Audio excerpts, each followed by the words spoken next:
कैसे शुगर के मरीज़ बहुत ज़्यादा आ रहे हैं आपके पास आजकल, जो हमने रिपोर्ट पढ़ी है, क्या वो सही? बिल्कुल आप सही कह रहे हैं कि जो रिसेंट रिपोर्ट आई है ना, उसमें पाकिस्तान नंबर 1 पर है। तो आप क्या सजेस्ट करते हैं मरीज़ों को? अपनी जो खाने की प्लेट है उस पर थोड़ा सा फोकस करना है। वेजिटेबल प्रोटीन भी ले सकते हैं कोई लोग अगर गोश्त नहीं खाना पसंद करते। ये जो आपने प्लेट बनवाई है, ये हमने लंच में खानी है, डिनर में खानी है, ब्रेकफास्ट में खानी है, तो शुगर की जगह वो लोग कुछ तो कह रहे थे शक्कर गुड़ ले लें, ये चीज़ें अच्छी होती है? वो ये वाली कहानी है, कान को यहाँ से पकड़े है, यहाँ से। कुछ डॉक्टर्स ये भी बताते हैं कि कार्बोहाइड्रेट्स को बिल्कुल छोड़ दें। कार्बोहाइड्रेट्स में जैसे हमने पहले बात की कि आपके चावल आ जाते हैं और इसमें रोटी आ जाती है, गंदम की रोटी, इनको बिल्कुल अपनी ज़िंदगी से ख़त्म करते हैं जो शुगर वाले लोग हैं, जिनको बहुत हाई लेवल की शुगर होती है। क्या आप ये सजेस्ट करते हैं कि इनको छोड़ देना चाहिए? अस्सलाम वालेकुम, welcome to the official podcast of Dawa clinic and I am your host Saveria Ajmal. एक रीसेंट रिपोर्ट के मुताबिक पाकिस्तान दुनिया का वो पहला मुल्क बन चुका है जहां शुगर के मरीजों की तादाद सबसे ज़्यादा है। पाकिस्तान में इतनी शुगर प्रिवेल क्यों कर रही है? क्यों मेरे और आपके घरों में कोई ना कोई इंसान डायबिटिक पाया जाता है? इसको कंट्रोल कैसे करें? डाइट क्या हो, लाइफस्टाइल क्या हो? इस सब पे बात करने के लिए आज हमारे साथ मौजूद है renowned diabetologist doctor Anees Mumtaz who has graduated from Aga Khan Medical University। इसके साथ साथ ही holds some international certifications as well in diabetes. इनसे हम पूछेंगे शुगर के हवाले से कैसे ट्रीट किया जाए, क्या लाइफस्टाइल होना चाहिए। चलिए आपको इनसे मिलवाते हैं। Sir, welcome to the podcast. Thank you so much अवेरिया। Thank you so much for coming. पहले तो ये बताइए कि आप क्या हाल है, कैसे शुगर के मरीज़ बहुत ज़्यादा आ रहे हैं आपके पास आजकल, जो हमने रिपोर्ट पढ़ी है, क्या वो सही? बिल्कुल आप सही कह रहे हैं कि जो रिसेंट रिपोर्ट आई है ना, उसमें पाकिस्तान नंबर 1 पर है। ठीक है, मगर हमने नो डाउट के बड़ी मेहनत से, बड़ी कोशिश करके हमने ये मकाम हासिल कर लिया है, अल्हम्दुलिल्लाह सर। अच्छा, ये है कि देखिए, पाकिस्तान में वैसे भी अगर WHO की एक रिपोर्ट है कि हर 4 में से 1 बंदा डायबिटीज़ का शिकार है। इसका मतलब ये है कि अगर आप यहाँ पर ही 10 लोगों का टेस्ट करें, 2 लोग डायबिटीज़ के निकल आएंगे। बिल्कुल सही। ये इतना बर्डन आया कैसे है? तो सोचने की चीज़ है कि हम ऐसा ख़ास क्या कर रहे हैं जो पूरी दुनिया नहीं कर रही और हम ही लोग कर रहे हैं। तो अगर हम देखें इसके पीछे जो कॉज है, वो बड़ी ऑब्वियस रीजन है। सबसे पहली चीज़ हमारा खाना आ जाता है। क्योंकि हम लोग क्या पसंद करते हैं, सुबह के टाइम हमें हलवा पूड़ी खानी है, ठीक है, या फिर नान छोले खाने, पाए खाने हैं, लाहौर में पाए बड़े खस। पाए खाने हैं। दोपहर के टाइम आ जाए तो बिरयानी खानी है हमें, या पुलाव खाना है। रात के टाइम हमें कोई फास्ट फूड खानी है, और हमें कोई एक्टिविटी बिल्कुल नहीं करनी, सारा दिन बैठना है, रात को खाना है और सोना है। ठीक है, बाकी डिप्रेशन है, स्ट्रेस है, बाकी चीज़ें, ये सारी चीज़ें ऐड ऑन करके हमें इस लेवल तक इन्होंने पहुंचाया है। वो देखिए नंबर 1 भी है तो किस चीज़ में, दैट इज़ वेरी अनफॉर्चुनेट। हम अल्हम्दुलिल्लाह नहीं ऐसे प्लेस पे। तो आप क्या सजेस्ट करते हैं मरीजों को कि वो क्या करें कि पाकिस्तान अब तो पहला मुल्क बन चुका है, क्या हम ऐसी कोई प्रिकॉशंस कर सकते हैं कि थोड़ा तो नीचे आ जाए ना इससे? देखिए, अगर हमें इस चीज़ को बेहतर करना है तो हमें अपने लाइफस्टाइल को बेहतर करना होगा। देखिए, सिंपल चीज़ें करनी है। आपने अपनी जो खाने की प्लेट है उस पर थोड़ा सा फोकस करना है। आपने एक बैलेंस डाइट लेनी है, ठीक है। खाने में कोशिश करना है कि आपकी जो हाफ प्लेट हो, अगर एक प्लेट ले लेना तो एक प्लेट कैसी होनी चाहिए? हाफ में आपका फाइबर हो। फाइबर में क्या आ जाता है? उसमें सैलेड आ जाता है, किसी भी किस्म का ले लें, प्याज ले लें, आजकल खीरे आ रहे हैं वो ले लें, गाजर ले लें, और 1/4 आपका कार्ब्स होना चाहिए। सही। ठीक है, कार्ब्स में क्या आ जाता है? रोटी आ जाते हैं, चावल आ जाते हैं, आपके आलू आ जाते हैं। उसके बाद 1/4 आपकी प्रोटीन होनी चाहिए। प्रोटीन में अंडा है, मछली है, गोश्त है। मतलब आपने एक इस तरह की प्लेट बनानी है जिसमें हर चीज़ शामिल हो। वेजिटेबल प्रोटीन भी ले सकते हैं कोई लोग अगर गोश्त नहीं खाना पसंद करते? बिल्कुल ले सकते हैं आप, जिसमें लोबिया आ जाती है, दालें आ जाती हैं, सही। वो वेजिटेबल प्रोटीन में। लेकिन जो प्रेफरेबल की जाती है वो एनिमल प्रोटीन ज़्यादा अच्छा ऑप्शन होती है। सही। वेजिटेबल प्रोटीन अगर आपने लेनी है तो मिक्स करके लें, तभी चीज़ें अच्छी रहती हैं। मिक्स करके यानी कि ढेर सारे किस्म की दालें ले लें? 2-3 दालों को मिक्स करें, उसको लें, ज़्यादा अच्छा ऑप्शन है। तो ये जो आपने प्लेट बनवाई है, ये हमने लंच में खानी है, डिनर में खानी है, ब्रेकफास्ट में खानी है? देखिए, इसमें से आप सुबह के टाइम अगर लेना चाहते हैं, ठीक है, देखिए हम लोग प्रेफर करते हैं कि अगर कोई डायबिटीज़ का पेशेंट है तो वो जो रोटी इस्तेमाल करे वो मल्टीग्रेन आटे की करे। देखिए, एक चीज़ है कि साउथ पंजाब में रोटी मस्ट है, हमने लेनी है। रोटी के बगैर कुछ पूरा ही नहीं होता, लगता ही नहीं कुछ खाया है। तो अब इसका हल क्या है? आप यूँ करें मल्टीग्रेन आटे की रोटी ले लें। उसमें क्या क्या आता है? उसमें आप गंदम का आटा भी ले लें, साथ में जौ का आटा भी ले लें, जई भी ऐड कर दें, बाजरे का आटा भी ऐड कर दें। जब आप ये 3-4 आटों को इकट्ठा ऐड करेंगे तो एक तो उसका न्यूट्रिशनल स्टेटस भी अच्छा हो जाएगा, ठीक है, क्योंकि आपने 4-5 आटों के ना मिनरल्स ऐड कर दिए। और उसके बाद आप क्या करें कि उसमें ना थोड़ा बहुत अगर फाइबर ऐड करना चाहते हैं तो इसबगोल का छिलका भी ऐड कर दें, तो ये एक सही। बेहतरीन रोटी बन जाती है अगर आप इसको लें तो। ओके। इसका ग्लाइसेमिक इंडेक्स बेहतर हो जाता है। मतलब अगर आप नॉर्मल रोटी लें तो आपकी शुगर स्पाइक करेगी, लेकिन इसमें क्या होगा, ग्रेजुअल आपकी शुगर बढ़ेगी। उससे क्या होगा कि आपकी बॉडी में जो थोड़ी बहुत इंसुलिन है काम कर रही है वो उसको न्यूट्रलाइज करती रहेगी, शुगर लेवल्स नहीं बढ़ेंगे आपके, ओके। चीज़ें अच्छी रहेंगी। और ये चीज़ें जो रोटी तो हम लंच में भी लेते हैं, डिनर में भी ले रहे होते हैं, बिल्कुल। तो हमने दोनों पे ऐसा ही रखना है? देखिए अब रोटी कार्ब्स में आ गई, ठीक है, अब आपने प्रोटीन में क्या लेना है। सुबह के टाइम आप अंडे का नाश्ता कर लें, अंडा एक बेहतरीन ग़िज़ा है, उसमें सारी प्रोटीन्स है, जर्दी के साथ ही कर लें, कोई इशू नहीं है, सही। ठीक है। दोपहर में टाइम आप यूं करें कि ना एक सैलेड का बाउल लें, ठीक है, साथ में कुछ प्रोटीन में ले लें, जैसे कि चने हो गए, कुछ लोबिया हो गया, इस तरह की चीज़ें। रात को आप नॉर्मल सालन ले लें। फिर इस तरह आप ऑप्शंस बहुत सारे हैं अगर हम करना चाहें तो, ठीक है। हमें अपनी सेहत के लिए मेहनत करना सीखना होगा। बिल्कुल ऐसा ही है। तो कोई ऐसे फूड्स हैं आप बिल्कुल मना करते हैं कि शुगर वाला बंदा ये खाए ही ना, या जो चाहता है कि उसको डायबिटीज ना हो वो कभी ना खाए ये चीज़ें, ऐसा कुछ है? नहीं, देखें, हमें हर चीज़ खानी है, ठीक है, ऐसा नहीं है कि कोई चीज़ मना करें, लेकिन पोर्शन को कंट्रोल करना है आपने, राइट। ठीक है। आपने अपनी प्लेट में, ये नहीं है कि आपके सामने चावल बिरयानी की प्लेट है गई तो आपने उसको ख़त्म करना ही करना है, ठीक है। अच्छा। तो आपने पोर्शन कंट्रोल करके खाएं, हर चीज़ को मिक्स करें, मतलब फाइबर भी हो, सैलेड भी लें, प्रोटीन में से भी कुछ ले लें, कार्ब्स में से कुछ ले लें, हर चीज़ लें, कोई इशू नहीं है। फास्ट फूड भी खा सकते हैं? नहीं, फास्ट फूड नहीं खाना चाहिए। लेकिन बेकरी आइटम्स ऐसे हैं कि आपने, एक तो चीनी है, मतलब देखें एक चीज़ आती है, कहते हैं कि ना शुगर जो हम चीनी लेते हैं उससे भी ज़्यादा जो ख़तरनाक चीज़ है वो क्या, स्टार्च है। अच्छा। ठीक है, मतलब आपने गंदम को इतना रिफाइन कर दिया कि फिर उससे आप बेकरी आइटम्स बना रहे हैं। तो आपने खाया, वो डाइजेस्ट हुआ और उसने आपके जो शुगर लेवल्स हैं आसमानों तक पहुंचा दिए। इसको तो बिल्कुल अवॉइड करना चाहिए। देखिए, आप अपनी लाइफ का एक हिस्सा बनाएं कि आपने शुगर को एक्स्ट्रा ऐड नहीं करना, सही। जो आपकी नेचुरल शुगर से वहीं लेनी। बेकरी आइटम्स हमने नहीं लेने, ठीक है, हमने कोल्ड ड्रिंक्स नहीं लेनी। देखिए, अपनी जिंदगी से खत्म कर दें इनको। बिल्कुल ख़त्म करें। देखिए, एक रिसर्च है वो बताती है कि अगर आप डेली की सिर्फ एक कोल्ड ड्रिंक ले रहे हैं तो वो आपके डायबिटीज़ होने के चांसेस को 39% तक बढ़ा देती है। यहाँ पे तो हर मील के साथ एक कोल्ड ड्रिंक लाजमी है। बिल्कुल। बिरयानी है तो जब तक वो खास किस्म की कोल्ड ड्रिंक नहीं होंगी तो बिरयानी तो और मुकम्मल ही नहीं यही रीजन है कि आज हम नंबर 1 पर है। ऐसा नहीं है कि होगी ना, हम रीजंस कैलकुलेट कर रहे हैं। बड़ी मेहनत की है हम लोगों ने यहाँ तक पहुँचने के लिए। और मीठा आप बता रहे थे कि शुगर को भी साइड पे कर दें, कि शुगर भी नहीं लेनी, एडिड नहीं करनी। ऐड नहीं करनी, लाइक जैसे तुम चाय वगैरह में करते देखिए, हाँ, मतलब हमने चाय लेनी है, हम्म। वो भी मीठी लेनी है, ठीक है, क्योंकि हमें फीकी दिल नहीं करती, मज़ा नहीं आता। बिल्कुल। और उसके साथ फिर हमने केक्स भी ऐड करने हैं, बिस्किट्स भी ऐड करने हैं, हाँ, क्योंकि खाली चाय का मज़ा भी नहीं है। बिल्कुल ऐसा ही है। तो इन चीज़ों को बचना, चाय लें, चाय कोई मसला नहीं है, लेकिन उसमें शुगर को ऐड ना करें। तो शुगर की जगह वो लोग कुछ लोग कह रहे थे शक्कर गुड़ ले लें, ये चीज़ें अच्छी होती है? वो ये वाली कहानी है कि कान को यहाँ से पकड़े है, यहाँ से, ठीक है, मतलब वो शक्कर गुड़ वो कहाँ से बना है? वो भी इसी चीज़ से बना। तो जैसे हम लोग कहते थे शहद ले लेते हैं जी, हाँ, वो तो अच्छी चीज़ है, लोग कहते हैं ऑर्गेनिक है ना। लेकिन देखिए अल्टीमेटली आपकी बॉडी में हर चीज़ ने जाना है। शहद ले लें और फ्रक्टोज में आ गया तो उसने भी आगे जाकर शुगर में ही कन्वर्ट होना है। तो इन चीज़ों को अवॉइड ही करें तो अच्छा ऑप्शन। यानी कि चीनी को ज़िंदगी से निकालने की जितनी कोशिश करें उतना कोशिश अच्छा है, और अपना जो हर चीज़ का पोर्शन लाजमी रखें। कुछ डॉक्टर्स ये भी बताते हैं कि कार्बोहाइड्रेट्स को बिल्कुल छोड़ दें। कार्बोहाइड्रेट्स में जैसे हमने पहले बात की कि आपके चावल आ जाते हैं और इसमें रोटी आ जाती है, गंदम की रोटी, इनको बिल्कुल अपनी ज़िंदगी से ख़त्म करते हैं जो शुगर वाले लोग हैं, जिनको बहुत हाई लेवल की शुगर होती है। क्या आप ये सजेस्ट करते हैं कि इनको छोड़ देना चाहिए?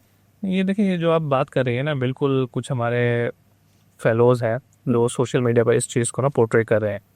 बिल्कुल रोटी चावल छोड़ दें, दालें छोड़ दें, आप अपनी लाइफ को ना सिर्फ उस पर ले आए, गोश्त, मछली और मुर्गी पर ले आए, अंडे पर ले आए। देखिए ये इस तरह की है कि जैसे कीटो डाइट हम कहते हैं अदर वर्ड्स में। कुछ अर्सा पहले इस पर बड़ी ना फोकस होता था कि लोग वेट कम करने के लिए ना कीटो डाइट का यूज़ करते थे। लेकिन आज आप किसी भी पढ़े लिखे न्यूट्रिशनिस्ट के पास चले जाएं, वो आपको कीटो डाइट रिकमेंड नहीं करेगा। अच्छा, वो क्यों?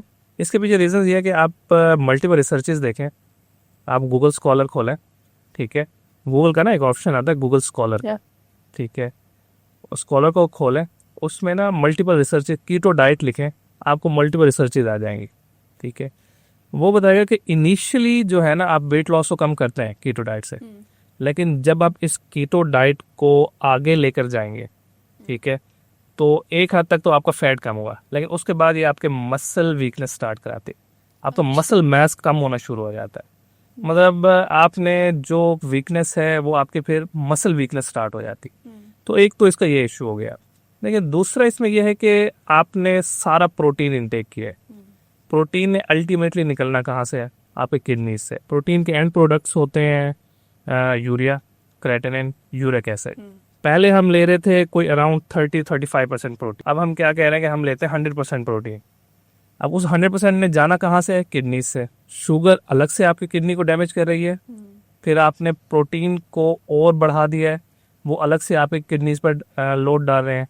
तो इससे क्या होगा? आपकी किडनी पर लोड बढ़ा, अल्टीमेटली मतलब एक लॉन्ग टर्म में अच्छा खासा नुकसान है इस चीज़ का।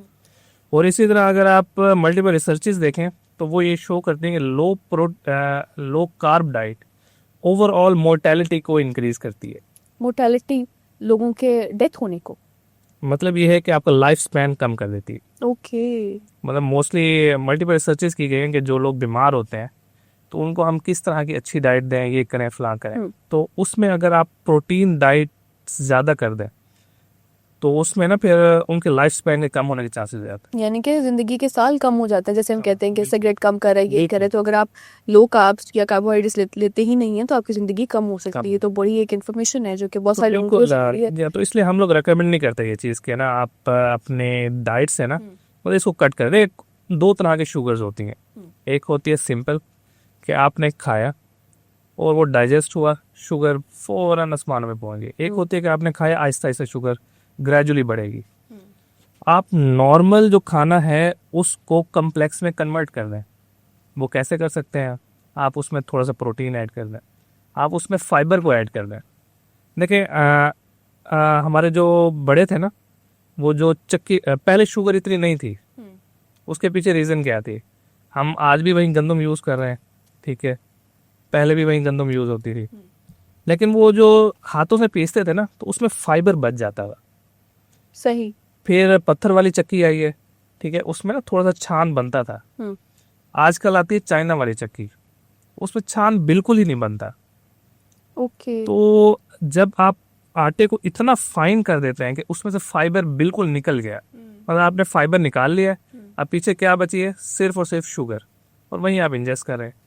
और इतना अरसा जब आप इंजेस्ट करते हैं उसको तो अल्टीमेटली वो इन्हीं हालात तक हमें पहुंचा देती है। यानी कि हमारा ओवरऑल लाइफस्टाइल ही इस पे इतना वो कर रहे हैं। क्योंकि जब आजकल तो यही होता है ना कि अच्छा, वैसे इस जैसे हम शहरों में बात करें, किसी ने रोटी मंगवानी है तो उसमें सिर्फ गंदम नहीं होती, जैसे नान के अंदर एक खास आटा होता है, वो कौन सा होता है मुझे इसका नाम नहीं याद आ रहा, होता है वो खमीर जिसको कहते हैं, वो क्या होता है? देखिए खमीरी आटा तो उससे भी ना दो हाथ आगे की चीज़ है। अच्छा। देखिए अगर आप कैलोरीज में काउंट करें ना तो ये है कि एक नान ना आपकी 2 रोटियों के बराबर है उसकी कैलोरीज, ठीक है। तो इस मतलब हम तो आटे रोटी को मना करने की कोशिश कर रहे हैं, तो नान तो उससे आगे की चीज़ है। और खमीरी रोटी भी होती है ना? बिल्कुल नहीं लेना चाहिए इसको, अवॉइड करें इसको, अवॉइड करें इसको। अपना गंदम की रोटी लें आप, जैसे हमने कहा कि मल्टीग्रेन आटा, और उसकी रोटी खाएं। शुगर वाले भी, और जिनको शुगर का शक है या वो बचना चाहते हैं वो भी खा सकते हैं। बिल्कुल खा सकते हैं। ये देखिए हमें वैसे कोशिश करनी चाहिए अपनी लाइफ को ना एक बैलेंस करें। हम अपने कार्ब्स को अच्छा करें, हम अपनी डाइट को अच्छा करें।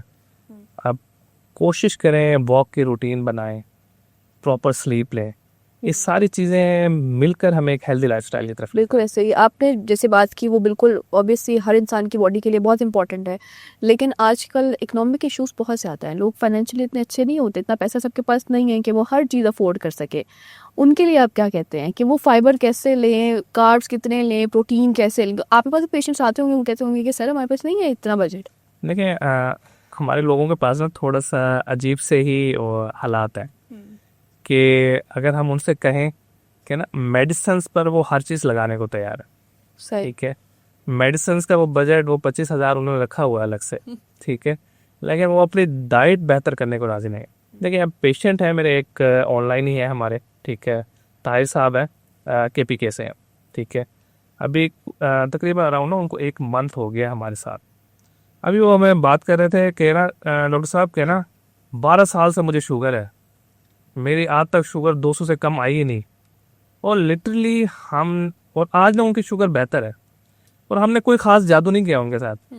हमने सिर्फ उनकी रूटीन को चेंज किया, आटे को मल्टीग्रेन आटे में कन्वर्ट किया। आजकल रोटी भी खा रहे हैं वो, चावल भी लेते हैं, ठीक है, दालें भी लेते हैं, हर चीज़ लेते हैं, लेकिन हर चीज़ से पोर्शन बना कर लेते हैं।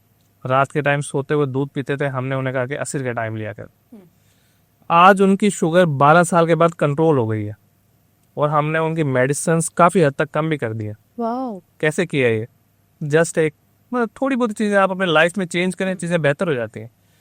यानी कि 12 साल बहुत लंबा अरसा होता है, उसके बाद भी कोई अगर ठीक हो सकता है तो उम्मीद तो है। कुछ फ्रूट्स होते हैं जैसे कहते हैं कि आम नहीं खाना चाहिए शुगर वालों को, उनसे उनकी स्पाइक हो जाती है, लेकिन आम हालांकि ऑर्गेनिक चीज़ है, उसमें उस तरह शुगर नहीं होती, तो क्या वो भी खा सकते हैं? पोर्शन में खाना है, बिल्कुल ना खाएं, ये क्या है? अरे देखिए, ये जो चीज़ें हैं ना, फ्रूट्स वगैरह, फ्रूट्स में शुगर तो है, ठीक है, कुछ में ज़्यादा है, कुछ में कम है। इसमें एक चीज़ आपको देखनी होती है कि आप इस शुगर का कंट्रोल कैसा है। अगर आपका शुगर कंट्रोल अच्छा है, आप आधा आम ले सकते हैं, ओके। ठीक है, लेकिन इसमें भी आपने अपनी टाइमिंग्स का ख्याल रखना है। हम क्या करते हैं, खाना खाया, खाने के फ़ौरन बाद फिर हम फ्रूट लेकर बैठ गए, ठीक है, हमने इनको स्नैक के टाइम लेना है। स्नैक्स क्या है कि 2 खानों के मिड के 4-5 बजे का जो टाइम है। का असर का टाइम हो गया, या फिर आप दोपहर के खाने से तकरीबन 11 बजे का टाइम ले लें। सही। ठीक है, जब आप इनमें लेंगे कि उस टाइम ना हमारे शुगर लेवल थोड़े से बेहतर होता है। अब अगर कुछ हमने ऐसी चीज़ ले ली जिसमें हल्की फुल्की शुगर है तो इशू नहीं होता है, लेकिन फिर वही है कि आपके शुगर लेवल्स कंट्रोल होने चाहिए। ओके, तो फिर तभी आप ले सकते हैं कोई इस तरह की जो है। अवॉइड करें, बेहतर है। ओके, और इसके अलावा हम ये भी सुनते हैं कि शुगर जो है वो मेटाबॉलिक डिजीज़ है। अब शुगर का हमारे मेटाबॉलिज्म से क्या ताल्लुक है, वो कैसे अफेक्ट करती है, या मेटाबॉलिज्म कैसे अफेक्ट करता है शुगर को? अरे देखिए, इसके लिए ना हमें देखना पड़ेगा कि बेसिकली मेटाबॉलिज्म है क्या। देखिए, हमने कुछ खाया, वो हमारे आंतों में गया, वो डाइजेस्ट हुआ, वो हमारे खून में आ गया, वो खुराक हमारे खून से अब उसने खुलियों में जाना है, से सेल्स में चले गए, खुलियों में चली गई, वहाँ पर वो मेटाबोलाइज हुई, एनर्जी में कन्वर्ट हुई। उसी एनर्जी को हम यूज़ कर रहे हैं, जिससे हम सोच भी रहे हैं, हम काम भी कर रहे हैं, हर चीज़ हो रहा है हमारी बॉडी में। ठीक है, इसी को मेटाबॉलिज्म कहता है। ठीक। ठीक है, इस मेटाबॉलिज्म में जो सबसे अहम ऑर्गन है वो हमारा लीवर है। ठीक है, लीवर क्या करता है कि आपने एक्स्ट्रा खा लिया, ठीक है, वो उस एक्स्ट्रा खाने को अपने अंदर स्टोर कर लेता है, कि जब बॉडी को ज़रूरत पड़ती है वो क्या करती है कि लीवर से एक्स्ट्रा खाने को ना बाहर निकाल लेती है। ठीक है, हमने इतना अरसा हमने इतना खाया कि अब वो लीवर जवाब दे गया। ठीक है, अब उसमें क्या होता है कि छोटे छोटे ना फैट के ड्रॉपलेट्स जमा होना शुरू हो जाता है। सही। इसी को फिर हम जब थोड़ा सा ज़्यादा आगे बढ़ती है कहानी, हम कहते हैं फैटी लीवर हो गया। लेकिन 2 चीज़ें ना बड़ी अहम होती है शुगर के मरीज में। अगर मेरे पास कोई अल्ट्रासाउंड की रिपोर्ट लेकर आए ना कि फैटी लीवर है, तो मैं पहली चीज़ उस शुगर की तरफ सोचूंगा कि इसको शुगर का टेस्ट भी लाजमी कराओ। दूसरा आ जाता है ट्राइग्लिसराइड्स, अगर वो भी बढ़े हुए हैं तो मैं कहूँगा कि ना शुगर का टेस्ट करवाएं। जब फैटी लीवर होता है तो इंसुलिन रेजिस्टेंस की ना कहानी शुरू हो जाती है। ठीक है। ठीक है, इंसुलिन रेजिस्टेंस क्या है कि आपका जो पेंक्रियाज है, लबलबा है, वो इंसुलिन बना रहा है, लेकिन आपकी इंसुलिन उस तरह से काम नहीं कर पा रही है, बॉडी उसको उस तरह से परसीव नहीं कर रहा। सही। ठीक है, अब आप पहले जहाँ पर 1 यूनिट लगते थे वहाँ पर अब 10 यूनिट लगना शुरू हो गए। अल्टीमेटली हमारा पेंक्रियाज जवाब दे रहा है, मतलब सालों लगते हैं, एक दिन नहीं लगते, सालों की मेहनत होती है, अच्छा। तो फिर जाकर डायबिटीज़ होती है। तो बिल्कुल डायरेक्ट रिलेशन है। अगर आपने अब डायबिटीज़ को बेहतर करना है तो आपको उसी मेटाबॉलिज्म को बेहतर करना पड़ेगा।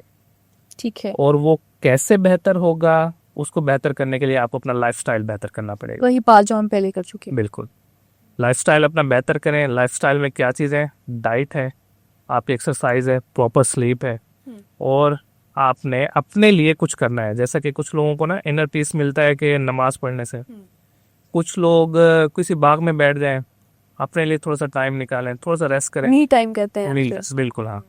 तो ये चीज़ें जब आप करेंगे तभी चीज़ों को बेहतर करेंगे आप। सही। हमारे क्या लोगों का इशू, ये सारा दिन आपने काम किया है, जी मुझे अपना वॉक करने का टाइम नहीं मिलता। ठीक है, नहीं मिलता, मैंने सारा दिन काम किया, अपने लिए वक्त निकालें। बिल्कुल ऐसा ही है। जब अपने लिए टाइम निकालेंगे तो ये इश्यूज नहीं होंगे। अब अपने लिए टाइम, जाहिर सी बात है, अगर दिन में आपको 5 मिनट मिलते हैं, 10 मिनट मिलते हैं, आधा घंटा मिलता है, जल्दी उठ जाएं, वॉक के लिए चले जाएं, वापस आएं, फ्रेश एयर लें, तो ये बड़ा ज़रूरी होता है। बल्कि मैं, अच्छा आप जैसे बताया था कि फैटी लिवर हो गया, शुगर डायग्नोज हो गई, अब कुछ ख़ास अलामात होती हैं? जैसे कुछ लोग कहते हैं उनका वेट गिरना शुरू हो गया है, तो हम उनको कहते हैं चलो जी आप शुगर का टेस्ट करवाएं। तो आप क्या सजेस्ट करते हैं, किसको सजेस्ट करते हैं कि अच्छा आप में ये अलामत है, ये सिम्टम्स है, आप फ़ौरन से अपना डायबिटीज़ का टेस्ट करवाएं, ऐसा कुछ है? अरे देखें, एक ना एवरेज ना डिले है डायग्नोसिस ऑफ शुगर का, जो WHO ही कहती है 10 ईयर्स का। मतलब मोस्टली लोगों को 10 साल पहले डायबिटीज़ हो चुकी होती है, 10 साल बाद वो डायग्नोस होती है। अच्छा। और इसमें सबसे बड़ा इशू यही है अवेयरनेस का है, कि हमारे लोगों को आइडिया नहीं है कि पता कैसे करना है। ठीक है, मतलब अभी मेरे पास एक पेशेंट आई है, उसने अपने कैटरेक्ट का ऑपरेशन कराया था। ठीक है, उसी दौरान उसको शुगर डायग्नोस हुई है। और अब मैं कहूँ कि उसको कैटरेक्ट हुआ ही शुगर की वजह से था। ठीक है, उसका वेट भी गिर रहा है, कफ से अच्छा देखिए, कुछ होते हैं अर्ली जो हम कहें सिम्टम्स है, उसमें आपका ये फैटी लिवर आ गया, ट्राइग्लिसराइड। अलामात क्या है कि आपको थकावट महसूस हो रही है, सही। आपका वजन अचानक से गिर रहा है, मोस्टली बाल गिरना शुरू हो जाते हैं। ठीक है, उसके बाद ना एक यहाँ पर ना हाइपर पिगमेंटेशन हो जाती है क्रीजेस पर, मोस्टली गर्दन पर। इसको हम कहते हैं एकेंथोसिस नाइग्रिकेंस। यानी कि एलर्जी टाइप कुछ हो जाता है? मतलब लोगों को लगता है ऐसा, लेकिन हाइपर ब्लैक से ना कलरेशन, स्पॉट्स होना शुरू हो जाते हैं। अगर वो चीज़ें आ गई हैं तो आपको लाजमी अपना शुगर का टेस्ट कराना चाहिए। और मोस्टली लोगों का इशू ये है कि वो कहते हैं कि टेस्ट करवाए, वो प्री डायबिटीज़ में आ गए, हालांकि वो बेस्ट टाइम था आपको डायबिटीज़ से बचने का। लेकिन वो प्री डायबिटीज़ में होकर खुश हो जाते हैं कि एटलीस्ट मेरा डायबिटीज़ नहीं है, और फिर इंतज़ार करते हैं कि उनको डायबिटीज़ होगी और फिर वो काम शुरू करें। ऐसा ही अक्सर लोग, मैं उनको जानती हूँ जिनको पता चलता है कि अच्छा जी शुगर आप बॉर्डर लाइन पे है, उन्होंने कह दिया कि बॉर्डर लाइन पे है, कि आपको हो सकती है कुछ सालों में, बड़े खुश होते हैं कि नहीं मुझे तो है ही नहीं, और चलो चाय भी मीठी ले आओ और सारा कुछ ले आओ। ये तो खैर हमारा अलमिया एक है। शुगर लेवल्स होते हैं, किसी को हाई शुगर है, किसी को लो शुगर है। हम सुनते हैं कि अगर हाई शुगर लेवल एक दफ़ा भी स्पाइक किया ना, तो आपका कोई ना कोई खुदा ना खासा ऑर्गन डैमेज हो सकता है। और हम ये भी सुनते हैं कि अगर लो शुगर हो गई तो आपको दिल का दौरा पड़ सकता है। अब इन दोनों में से सबसे ज़्यादा आप क्या समझते हैं खतरनाक क्या है, कि किस चीज़ को कंट्रोल करें शुगर वाले लोग, हाई को या लो को? देखिए, जो लो शुगर है ना, बेसिकली होती कब है, हम कहते हैं कि ना 70 से जब नीचे आई तब वो लो शुगर है। ठीक है, बहुत सारे लोगों का शुगर लेवल ना अच्छे खासे हाई होते हैं, जब वो नॉर्मल पर आते हैं ना तो उनको भी महसूस होना शुरू हो जाता है। तो वो नहीं, 70 से नीचे हो तो लो है। और मोस्टली किन लोगों को होती है कि जो ना इंसुलिन पर होते हैं, इंसुलिन पर हैं, खाना आज कम खा लिया लेकिन इंसुलिन की डोज वहीं लगाई है, या कोई फीवर हो गया है, कोई वोमिटिंग है, कोई डायरिया, इस तरह कोई चीज़ स्टार्ट हो गई तो शुगर लो होने के चांसेस हो जाते हैं। तो लो होना वैसे ज़्यादा खतरनाक है। अच्छा। ठीक है, इसकी जो कॉमन सिम्टम्स हैं वो ये हैं कि लोगों ना घबराहट शुरू हो जाती है, ठंडे पसीने आना शुरू हो जाते हैं, साथ में कुछ लोगों को ना अजीब सा बिहेवियर स्टार्ट कर देते हैं कि उनको ना मतलब अगर आपके कोई बड़े हैं उनको शुगर है, अगर उनको ज़्यादा गुस्सा आ जाए तो आपने ये सस्पेक्ट लाजमी करना है कि उनकी शुगर लो शुगर का मसला है। हाँ। अच्छा। और अगर 40 से नीचे जाए ना तो काफ़ी सारे लोगों में ना गनूद की बेहोशी हो जाती है। अच्छा। और समटाइम्स ना hypoglycaemic brain injury, almost death कहें आप इसको, तो ये भी चांसेस है। तो ये है कि जो हाई शुगर है वो हमें कॉम्प्लिकेशन ज़्यादा करता है, मतलब हमारी ज़िंदगी को मुश्किल बनाता है, ठीक है। और जो लो शुगर है वो खुदा न खास्ता हमें इस साइड पर भी ला सकती है। हाई शुगर है कि आपकी बॉडी में ना शुगर लेवल्स बढ़ गए हैं, नॉर्मल हम रैंडम ले लेते हैं 180 से ज़्यादा हो गए। अब वो क्या कर रहा है, आपकी बॉडी को आहिस्ता आहिस्ता डैमेज कर रहा है। आहिस्ता आहिस्ता कैसे कर रहा है, आपको आँखों के इश्यूज़ होते हैं, रेटिना में वेसल्स न्यू बनना शुरू हो जाते हैं जिससे ब्लाइंडनेस हो सकती है, दिल के इश्यूज़ होते हैं, किडनी के इश्यूज़ है, पाँव में सुनपन है, पाँव में जलन है, पाँव की वेसल्स की वजह से गैंग्रीन का बनना है, ये सारी चीज़ें शामिल है।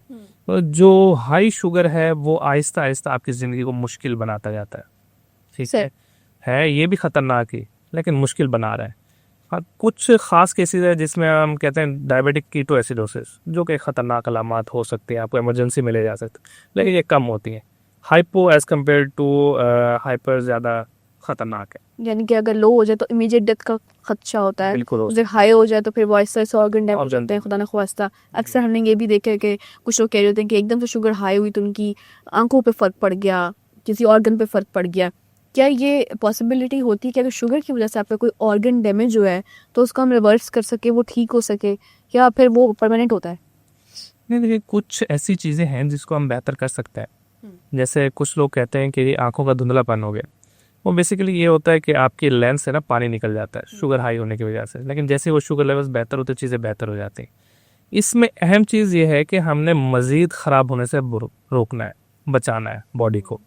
और वो कैसे बचाएं, एक ही हल है कि आपने अपनी शुगर को कंट्रोल करें। आप जो अपनी बॉडी को नुकसान पहुंचा चुके हैं वो तो हो चुका है, ठीक है। देखिए बॉडी सिम्टम्स कब शो करती है, जब आप अल्टीमेटली वो अपनी हर चीज़ से तौबा कर लेती है कि बस अब मुझसे और नहीं हो रहा, ठीक है, तब वो सिम्टम्स शो होता है, ठीक है। उससे पहले मतलब बॉडी को नुकसान हो रहा है, उससे पहले आप रुक जाए, आप अपनी शुगर को कंट्रोल कर लें ताकि ये वाली चीज़ें आगे ना बढ़े। यानी कि अगर ऑर्गन डैमेज खुदा न ख्वास्ता हो गया तो फिर उसका पे बैक नहीं होता ना, उस तरह से आप वापस ठीक नहीं हो सकते। जेनेटिक्स का कितना रोल है? कहते हैं कि अगर किसी के अब्बा को शुगर है तो उसको भी शुगर होगी, किसी की अम्मी को शुगर है तो वो बेटा है उसको शुगर होगी। ये क्या वाकई होता है, हमारे जीन्स में शुगर है? देखिए जो डायबिटीज़ का है ना इशू, उसमें जीन्स का भी रोल है, ऐसा नहीं है कि नहीं है, लेकिन जीन्स के ऊपर जब हम चीज़ों को ऐड ऑन करते हैं ना, अपना खाना पीना, अपनी लाइफस्टाइल, बाकी सारी चीज़ें, तो देखिए अब एक ही फैमिली में 4 बच्चे होते हैं, सिर्फ एक को ही शुगर होती है। जीन्स तो उनके माँ बाप दोनों के ही है ना, सेम ही थे, ठीक है। तो बिल्कुल जीन्स का इशू है, लेकिन उसके ऊपर जब इन्वायरमेंटल फैक्टर्स ऐड होते हैं जिसमें आपका खाना है, आपका लाइफस्टाइल है, आपकी स्ट्रेस लेवल है, तो वो चीज़ें भी बड़ी इंपॉर्टेंट हो जाती हैं। लेकिन अगर किसी के वालिदैन को शुगर है तो उसको ज़्यादा ख्याल रखना चाहिए? बिल्कुल है, क्योंकि उसको चांसेस ज़्यादा होते हैं। बिल्कुल ज़्यादा होता है। ओके। और यही हम बात कर रहे थे कि अगर अब्बा जी को शुगर हो गई या उनके दादा को शुगर थी तो जो बच्चे होते हैं उनके अंदर एक पॉसिबिलिटी ज़्यादा हो जाती है। ऐसा भी होता है कि आप ये प्रेफर करते हैं कि क्या, जैसे आजकल बड़ी प्री मैरिज काउंसलिंग बहुत ज़्यादा हो रही है, पहले इसका कॉन्सेप्ट नहीं था, क्या आप ये भी प्रेफर करते हैं कि डायबिटीज़ का भी टेस्ट करवा लेना चाहिए प्री मैरिज के? अगर किसी को डायबिटीज़ का कोई चांस है तो वो आपस में शादी ना करे, खुदा न ख्वास्ता किसी की शादी तोड़ना नहीं हम चाहते, लेकिन अगर कुछ ऐसा है तो आगे का जनरेशन के अंदर ये चीज़ ना प्रिवेट देखिए अगर आप इस पे करेंगे तो पाकिस्तान में फिर शादियां होंगी ही नहीं क्योंकि हर तीसरे बंदे को तो डायबिटीज़ है, ठीक है। तो ये है कि प्री मैरिज काउंसलिंग तो, लेकिन ये है कि देखिए अगर आपको डायबिटीज़ है तो आप अपने बच्चों को इस चीज़ से बचाएं, उनकी डाइट आज से ही अच्छी करें, ये इंतज़ार ना करें कि मुझे डायबिटीज़ थी अब इनको डायबिटीज़ होगी तभी हम आगे चलेंगे। आप देखिए अब मेरे पेरेंट्स दोनों को डायबिटीज़ है, ठीक है, लेकिन मुझे नहीं है, लेकिन मेरे पूरे घर में चाय फीकी पी जाती है, सही, हम लोग पीते हैं, और रोटी भी मल्टीग्रेन आटे की यूज़ होती है, ठीक। उनकी शुगर कंट्रोल है और हम शुगर से बचे हुए हैं। तो आपने भी यही करना है कि अगर आप चाहते हैं चीज़ें अच्छी रहें तो अपने बच्चों को इस चीज़ से बचाएं। और वो कैसे है कि उनकी लाइफ, जैसे मैंने पहले कहा कि कोल्ड ड्रिंक्स आजकल एक रूटीन है, किसी शॉप पे चले जाएं तो दुकानदार पिला देता है आपको, किसी रिलेटिव के घर चले जाएं तो रिलेटिव्स पिला देते हैं आपको। तो इस चीज़ को रूटीन ना बनाएं, अपनी रूटीन्स को बदलें, चीज़ें बहुत बेहतर हो जाएंगी। यानी कि आप इसको बचा सकते हैं। बिल्कुल। स्ट्रेस का रोल हमने पहले भी डिस्कस किया कि मी टाइम बड़ा ज़रूरी होता है। कुछ लोगों को कहते हैं कि हुई ही शुगर स्ट्रेस की वजह से, ये हम सुनते हैं, अब हमें ये नहीं पता कि एग्जैक्टली वही इशू है या नहीं है। तो स्ट्रेस का कितना रोल है, उस पर आप लोगों को क्या एडवाइस करना चाहेंगे? क्योंकि स्ट्रेस हम रोक तो नहीं सकते ना, डिप्रेशन अपना, तो उसमें क्या करें फिर? देखिए स्ट्रेस को रोका जा सकता है, क्यों नहीं रोका जा सकता। अच्छा। मुझे स्ट्रेस है, मैं भी सारा दिन काम करता हूँ, रात को 9 बजे 10 बजे घर जाता हूँ, लेकिन मैंने अपने लिए आधा घंटा घंटा निकाला हुआ है। मैं मगरिब के टाइम डेली जाता हूँ जिम, ठीक है। मैंने आधा घंटा वहाँ पर कार्डियो की एक्सरसाइज की, 10 से 15 मिनट मैंने कोई वेट लिफ्टिंग करनी हो तो कर ली, अदरवाइज नहीं की तो भी कोई इशू नहीं। तो फिर वापस आके अपना काम किया। आप जब अपने लिए वक्त निकालेंगे तो आपका स्ट्रेस लेवल ऑटोमेटिकली बेहतर होगा, ठीक है। बेसिकली हम लोग करना नहीं चाहते, हम हर चीज़ को एक्सेप्ट कर लेते हैं कि अब ये है, मुझे कुछ करना नहीं है। मैं जी रात को 10 बजे घर आया हूँ, ठीक है, तो अब मुझसे हिम्मत नहीं होती। आप एक हफ्ता हिम्मत करें, आपको बाकी लोग अजीब लगना शुरू हो जाएंगे, यार ये लोग कैसी ज़िंदगी गुजार रहे हैं। कि मैं तो बड़ा फिट हूँ। मैं तो बड़ा फिट हूँ, मैं वॉक भी करता हूँ, ये लोग देखो सारा दिन ऐसे ही पड़े रहते हैं। तो ये चीज़ें हमारे ऊपर है, और बेसिकली काउंसलिंग का इशू है। और हम लोग आजकल तो खैर माशाल्लाह से काफ़ी सारे प्लेटफॉर्म से, हमारे प्लेटफॉर्म से काउंसलिंग हो रही है कि आप अपनी चीज़ों को बेहतर करें, और इंशाल्लाह ऐसा ऐसा चीज़ें बेहतर हो रही हैं। बिल्कुल, काउंसलिंग का इशू भी है। और जैसे आप बता रहे हैं, क्योंकि कुछ अर्सा पहले हम सुनते थे कि आप किसी डायबिटोलॉजिस्ट के पास गए हैं, शुगर के डॉक्टर के पास गए हैं, तो आपको दवाइयों की भरमार, क्योंकि आप लोगों की भी एक मजबूरी, ऑब्वियसली आपने उनको ठीक करना है, तो दवाई तो देनी पड़ती है। बिल्कुल। तो आपको इंसुलिन भी उनको लगवानी पड़ती है। लेकिन मुझे लगता है कि हम लाइफस्टाइल पे पहले इतना फोकस नहीं होता था, या आज भी ऐसे कुछ हैं लोग जो ऐसे करते हैं? देखिए बिल्कुल दोनों साइडों का इशू है, डॉक्टर्स का भी है और पेशेंट का भी है, ठीक है। अब मेरे पास एक पेशेंट आता है, तो मैं उसको 15-20 मिनट देता हूँ कि उसकी डाइट की काउंसलिंग करता हूँ। अच्छा। जब वो वापस आता है तो डॉक्टर साहब मुझसे नहीं हो पाया, तो दवाई को थोड़ा सा ना सेट करें। तो बिल्कुल अगर हम एफर्ट्स करना देखें, अब हमारा ऑनलाइन आप जो पेज है उसको चेक करें, ठीक है, आपको काफ़ी सारी सक्सेस स्टोरीज मिलेगी, ठीक है, कि कितने लोगों की हमने शुगर को बेहतर किया है। इसमें मतलब हमारी गाइडेंस तो है, लेकिन उन लोगों का कमाल है कि उन्होंने अपने लिए एफर्ट्स किए हैं, और जो अपने लिए एफर्ट्स करते हैं उनकी चीज़ें बेहतर हो जाती हैं। काफ़ी सारे लोग ये चाह रहे होते हैं कि मतलब एफर्ट ना डॉक्टर करे, लेकिन आपने अपने हिस्से खुद करनी है। आप जब करेंगे चीज़ें बेहतर हो जाती हैं। और जो लोग डाइट वगैरह आपके प्लान को फॉलो नहीं करते, फिर आप उनको मेडिसिन उस तरह की दे देते हैं कि अच्छा चलो अब देखिए अब शुगर को बेहतर तो होना ही करना है। बिल्कुल। अब मैं ये कहूँ कि शुगर कंट्रोल नहीं होगी क्योंकि वो डाइट बेहतर नहीं कर रहा, तो फिर हम देखिए, आपने शुगर को अगर कंट्रोल करना है, सबसे पहला ऑप्शन आपने क्या रखना है, अपने लाइफस्टाइल को बेहतर रखना है। लाइफस्टाइल को बेहतर करें, ठीक है, एक्सरसाइज स्टार्ट करें। उससे भी शुगर कंट्रोल नहीं होती तो मेडिसिन को ऐड करें, ठीक है, क्योंकि ज़्यादा शुगर बड़ी होना एज कम्पेयर टू मेडिसिन से के साइड इफ़ेक्ट से ज़्यादा बुरा है, बहुत ज़्यादा डेंजरस है। और ये भी हम सुनते हैं, मेडिसिन की बात हुई कि कुछ लोग कहते हैं कि फ़ौरन से इंसुलिन पे ना जाएं, कुछ लोग कहते हैं कि अच्छा अभी आपने इतनी मेडिकेशन करनी है, उसके बाद जाके आपने दोबारा कंसल्ट किया डॉक्टर को, अब डॉक्टर ने कहा कि अब आपकी शुगर ज़्यादा फ्लक्चुएट कर रही है तो आप इंसुलिन पे चले जाएं। आप क्या प्रेफर करते हैं कि इंसुलिन फ़ौरन से लगवानी शुरू कर देनी चाहिए? देखिए बहुत सारे लोग हैं जो कि ना क्या कहते हैं कि ना मेडिसिन के ना साइड इफ़ेक्ट है, ठीक है। इंसुलिन पे अगर एक दफ़ा शुरू हो गई तो बंद नहीं होगी, ठीक है। अच्छा वो ये भी नहीं करते कि मेडिसिन स्टार्ट नहीं कर रहे, ठीक है। दूसरी तरफ से ना वो डाइट भी कंट्रोल नहीं कर रहे। अब फिर सालों से अपनी शुगर को हाई किया हुआ है, लेकिन मेडिसिन नहीं लेनी क्योंकि उसका साइड इफ़ेक्ट है, ठीक है, और डाइट भी नहीं करनी क्योंकि वो हमसे होती नहीं है। तो अल्टीमेटली अपने ऑर्गन डैमेज के साथ आते हैं।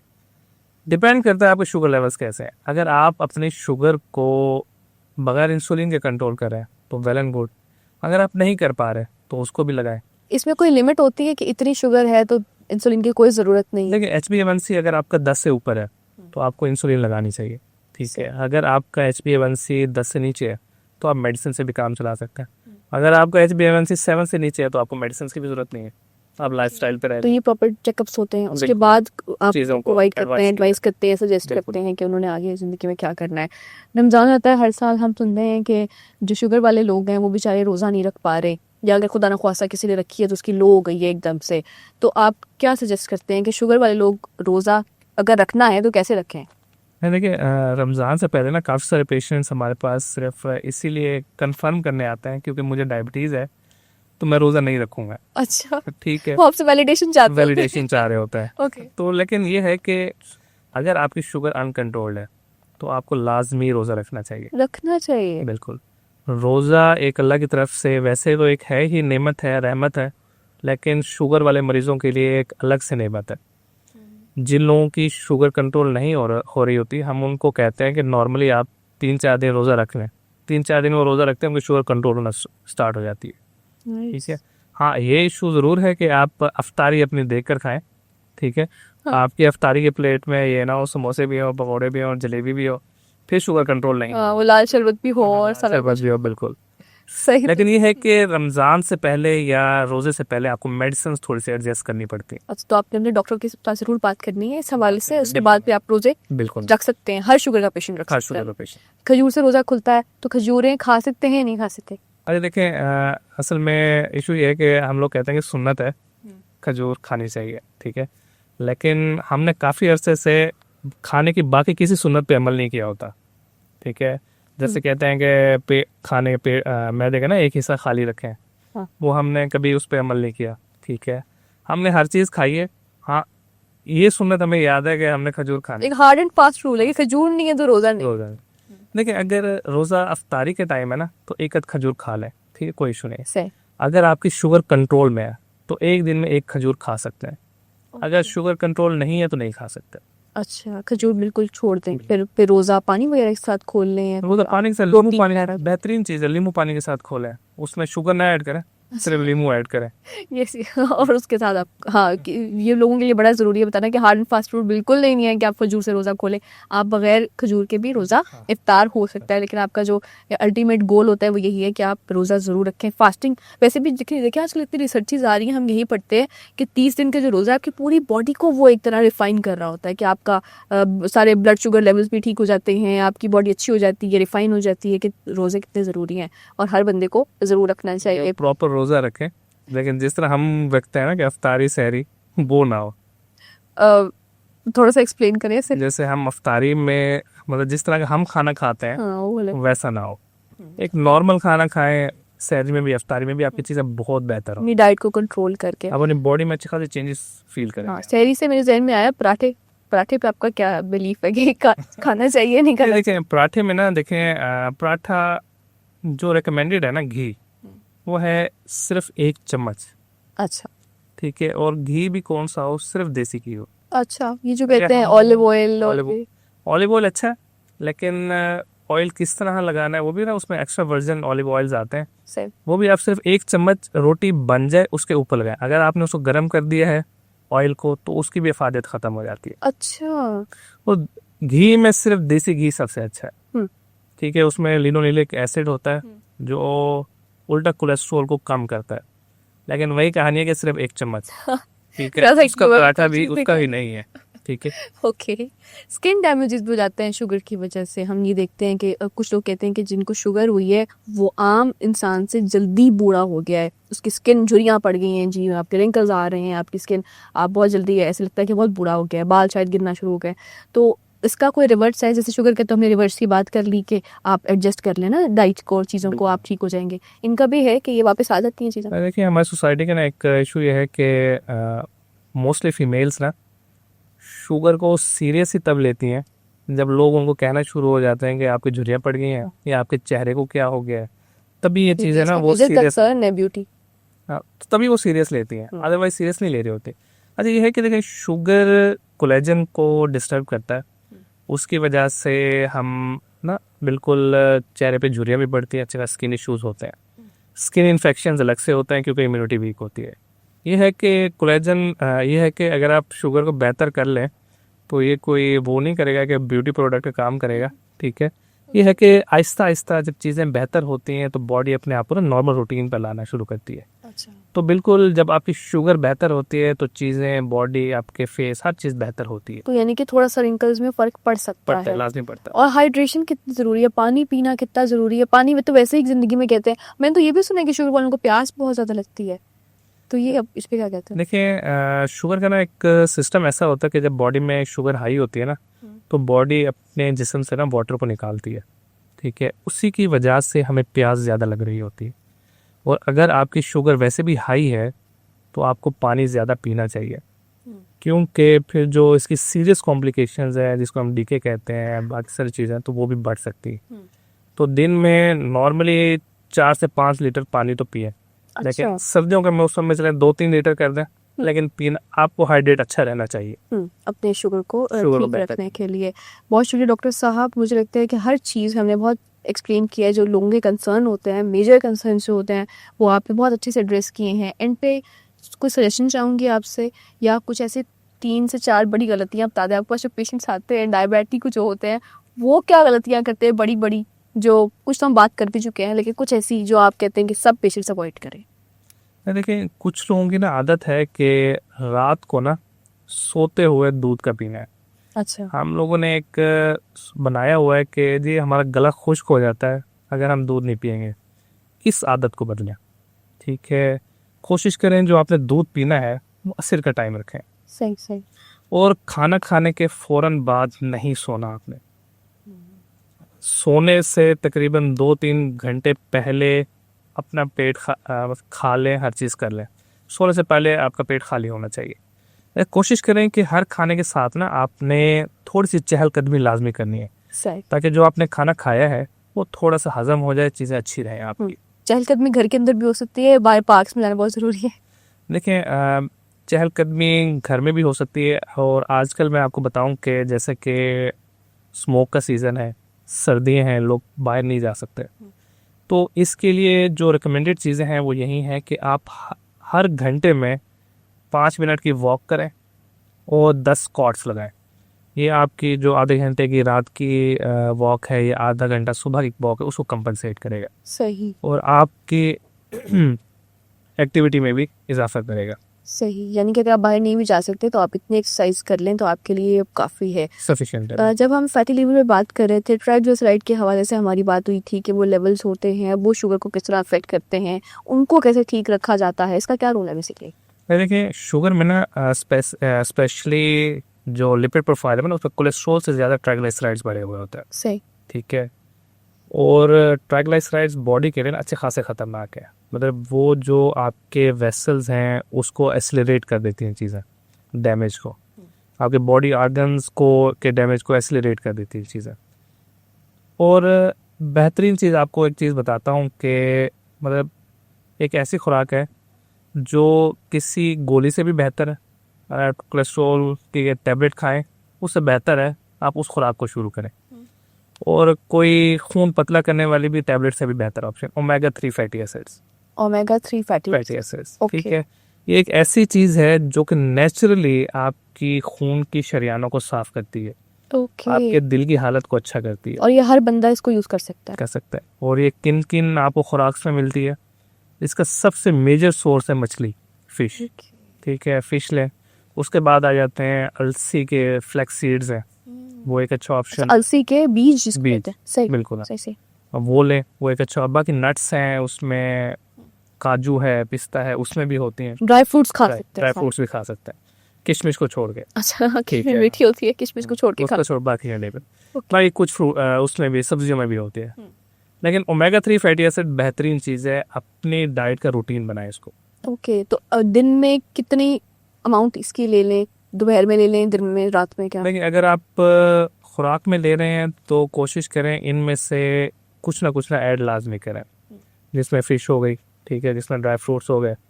वैसे जो फ्लैक्स सीड्स है उसको तो रूटीन बनाएं आप, ठीक है। जो डायबिटीज़ के पेशेंट हैं, एक नेचुरल सोर्स ऑफ फाइबर भी है, ओमेगा 3 उसमें फैटी एसिड्स भी हैं, तो उसको तो रूटीन बना लेकिन ले बाकी भी चीज़ों को थोड़ा ऐड करें, बेहतरीन चीज़ है। ओके, तो फ्लैक्स सीड्स क्या फिर हम वो पानी में डाल के करते हैं, किस तरह से इस्तेमाल करते हैं उनको? जी हाँ, बिल्कुल, आप उनको थोड़ा सा पानी में डाल देंगे और 15-20 मिनट के बाद उनको ले लें। ओके, तो ये आप दिन में किसी भी टाइम ले सकते? किसी भी टाइम। कोशिश करें खाने से थोड़ा सा पहले ले लें, ताकि जो खाने का फाइबर है वो आपको फ्लैक्स सीड से ही मिल जाए। यानी कि आपके सारा ट्राइग्लिसराइड्स भी इससे ठीक रहेंगे, आपकी जो शुगर लेवल है इससे बहुत बेहतर रहेगा। और बस एंड तो हम ऑलमोस्ट कर चुके थे, लेकिन एक और सवाल मेरे जहन में आ रहा है। आजकल ना टोटके बड़े आ रहे हैं फेसबुक के ऊपर, सोशल मीडिया पे, कि शुगर का शर्तिया इलाज, 5 दिनों में शुगर का इलाज करें, फलाना हकीम, ये वो सारा कुछ, उस पर क्या कहते देखिए, अगर ऐसा कोई इलाज हो ना, तो वो आज के दौर में कोई अरबपति बंदा बन सकता है, ठीक है। उसको फिर ये सोशल मीडिया कैंपेन, इन चीज़ों की ज़रूरत नहीं है, ठीक है। हैं? ओके। तो ऐसे कोई चीज़ नहीं है, ठीक है। हमारी जो सोसाइटी है, लोग हैं, वो शॉर्टकट्स की तरफ ज़्यादा जाते हैं और ऐसी चीज़ें अपीलिंग भी करती हैं, लेकिन फ़िलहाल शुगर के लिए कोई ऐसा ऑप्शन नहीं है। और सर ये भी ज़रूर बताएं लोगों को, कुछ लोग ना जड़ी बूटियों को इस्तेमाल करने लग गए हैं, जो हकीम के हम ये नहीं कह रहे कि वो गलत है, हिकमत होती थी एक टाइम पे, लेकिन आजकल मैं ये देख रही हूँ, इवन मेरे कुछ ममा की दोस्त, वो उनको कॉल पे उस दिन बता रही कि मुझे फलाने फलाने हकीम ने एक जड़ी बूटी रिकमेंड की है, मैं इस्तेमाल करना शुरू कर रही हूँ, मैं ठीक हो जाऊँगी, मैं तुम लोग भी ले लेना। अब मैंने तो घर में कह दिया कि प्लीज़ इसको मत यूज़ करें। आप इस पर क्या कहते हैं कि ये जड़ी बूटियाँ क्या होती हैं और क्या बेसिकली क्या हो देखिए, चल रहा है? चीज़ें जैसे कुछ जड़ी बूटियाँ हैं, जो कृषि की दवाइयाँ हैं, चलो इनका तो ना सर्टिफिकेट भी होता है, हमें साइड इफ़ेक्ट्स भी पता होते हैं कि क्या क्या चीज़ है। देखिए, जो हमारी मेडिसिन हैं, हम मुझे भी अपनी हर मेडिसिन का आइडिया है कि मैं क्या दे रहा हूँ, इसके साथ पूरी दुनिया को आइडिया है। मतलब अगर आप हमारे जर्नल्स की तरफ जाएं तो हर चीज़ उसमें लिखी हुई, लेकिन इन जड़ी बूटियों का कुछ आइडिया नहीं है। बिल्कुल। हाँ, अगर किसी सर्टिफाइड जगह से हैं तो फिर ले सकते हैं आप, लेकिन इसी तरह अगर आपको आइडिया ही नहीं है, कोई चीज़ है, किसी ने फक्की बना कर दे दी है, किसी ने आपको ऐसे ही उठा कर दिया, मेरे ख्याल में इस्तेमाल नहीं करना चाहिए। कभी भी नहीं ऐसे। देखिए, हमारे पास जब कोई गुर्दे का मरीज़ आता है ना, तो उसमें जो हम पहली हिस्ट्री लेते हैं वो यही हकीमी दवाइयों की लेते हैं। उसके बाद आती है जी दर्द की दवाइयाँ, फिर आती है शुगर। सही सही तो आपको लाजमी शोर ज़रूर नहीं होना चाहिए कि ना ये चीज़ सही है या नहीं है। उसके बाद उसको इस्तेमाल करें, बल्कि बेहतर ही है कि जो आपने टिप्स पहले ही दिए, डाइट, लाइफस्टाइल, प्रॉपर डॉक्टर, मेरा ख्याल है यही चीज़ें ठीक हैं कि वो उस दवाइयों का इस्तेमाल बिल्कुल नहीं। वैसे दवाइयों का कोई इस्तेमाल हो तो और भी टेस्ट रिकमेंड किए जाते हैं कि हार्ट का चेकअप करवा लें, या पहले अपने देखें कि हर बंदे की हिस्ट्री डिफरेंट है, कैसे वो कोई एक ही जड़ी बूटी इस्तेमाल कर सकता है। बिल्कुल। तो इसका भी तो ज़रूरत होती होगी ना, तो हर इंसान को उसकी ख्याल रखना चाहिए। Thank you so much doctor साहब, thank you so much for an insightful podcast, जो हर शुगर के पेशेंट के लिए मुझे लगता है बहुत ज़रूरी है। और ये थे डॉक्टर अनीस मुमताज़, जिससे हमने आपके इश्यूज़, जो कि एक आम इंसान एक इश्यूज़ फेस करता है डायबिटीज़ को लेकर, लाइफस्टाइल को लेकर, और एक बात जो हमें पता चली है वो ये है कि अगर आप सेफ रहना चाहते हैं बीमारियों से, शुगर समेत बाकी बीमारियों से भी, अपने डाइट को ठीक करें, अपने लाइफस्टाइल को ठीक करें, अपने स्लीपिंग साइकिल को बेहतर बनाएं, और उसके बाद जो आप खाना चाहते हैं वो खाएं, लेकिन पोर्शन मिले, और अपना ख्याल रखें। हमें दीजिए इजाज़त। अल्लाह हाफ़िज़।